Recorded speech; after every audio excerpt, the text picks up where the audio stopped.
How much will 10,000 of Pangolin's native token called PNG hypothetically be worth in 2025? In today's video, let's find out, even though nothing I say is financial advice.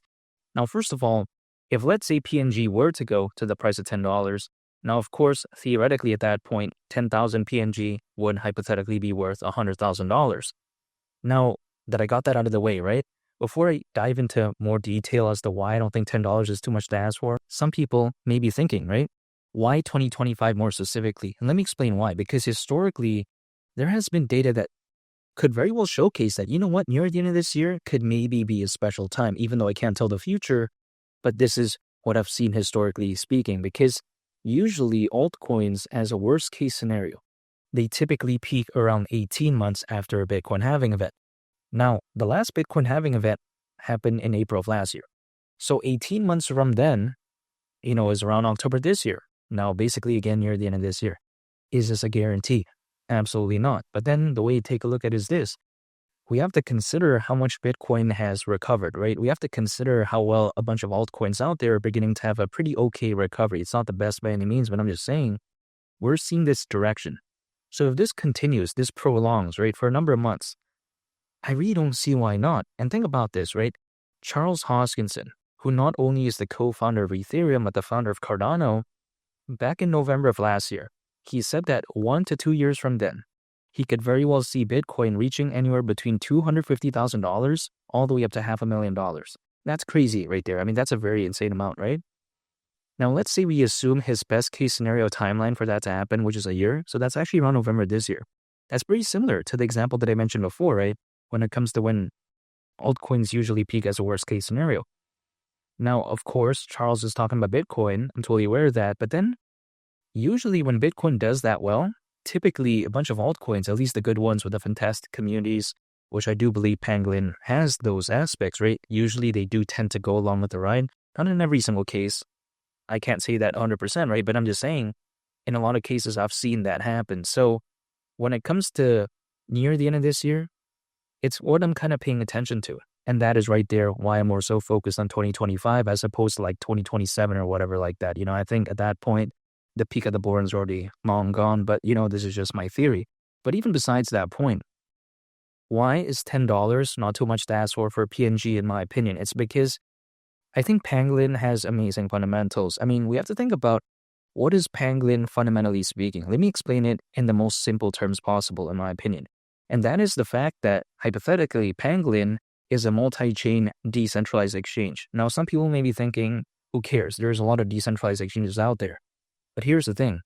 Pangolin initially launched on Avalanche. Now, why is this a big deal? It's because when we take a look at Avalanche, I think arguably, it's one of the best layer 1 blockchains of all time. It doesn't have the hype and attention of several other layer 1 blockchains out there that we see. Like, for instance, Algorand, many people would consider as more cool than something like Avalanche. People like Solana, they like, of course, Ethereum. A lot of people are a big fan of BNB. But I'm just saying, when it comes to Avalanche, it has its own unique space. And I do believe that it is very fantastic because it's very scalable. It's lightning fast. It's very low in gas fees. Think about a layer 1 blockchain that has sky-high gas fees and scalability issues, potentially. That's something like Ethereum. It has to rely on these Ethereum layer 2s. Ethereum is not bad.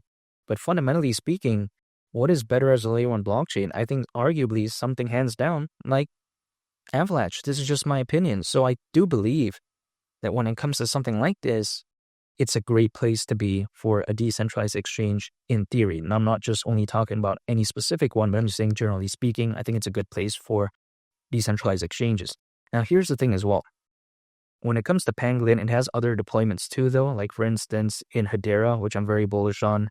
Also Flare, I'm also very bullish on that. The Near protocol, I do like that as well, and also much more.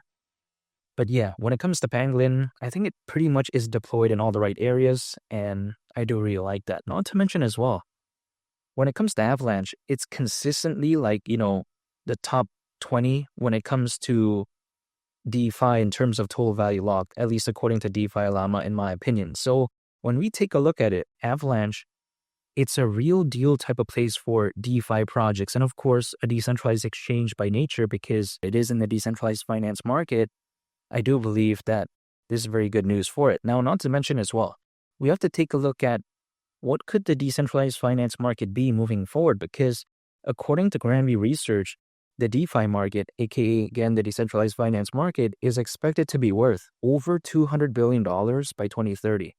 That's massive right there. And Granby Research, from what I've seen, is very reputable. So even though this is all speculation, but I'm pretty sure they did a lot of research and whatever when it comes to this. So I'm going to pay attention to that. And I think it's kind of fair to assume that, you know what, considering how revolutionary DeFi projects are, generally speaking, it doesn't seem too far-fetched to me.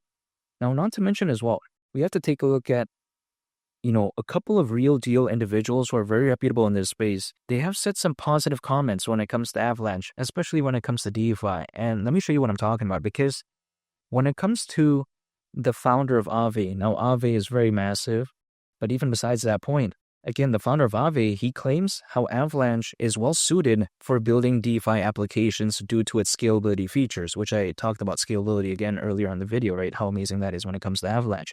So even the real deal individuals do notice this, and they understand how, you know what, this is beneficial for DeFi projects. Not to mention as well, the co-founder of Chainlink, or should I say the co-founder of Chainlink Labs, right?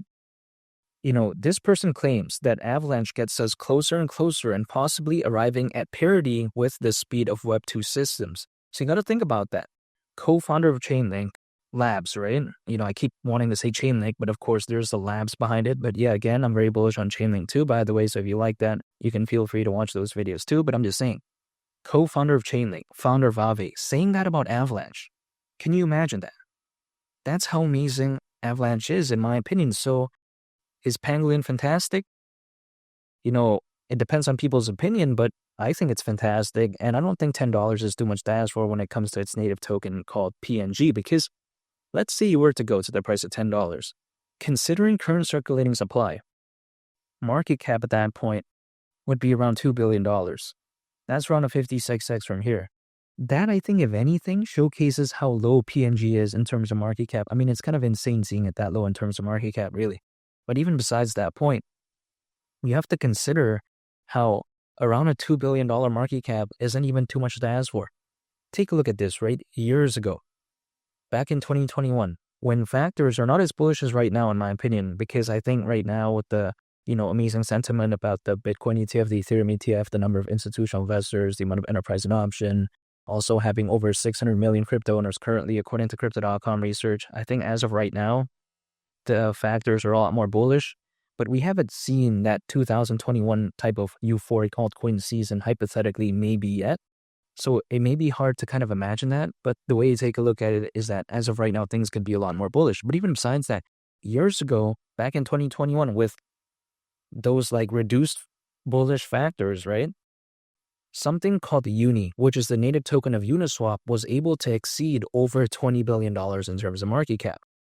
So are we saying that as of right now, with factors, again, that I think are a lot better than before, and Avalanche also, I think, in my opinion, having a very amazing reputation currently, are we saying that PNG can't go to a market cap that is over 10 times less than that? I just don't see why not, really. This is my opinion, right? Only time will tell, but I'm just saying, it doesn't even seem too far-fetched. This is kind of crazy, right? At the time of this recording, PNG does not even have a market cap of $40 million. Can you imagine that, really? I mean, it's kind of crazy. And here's the thing.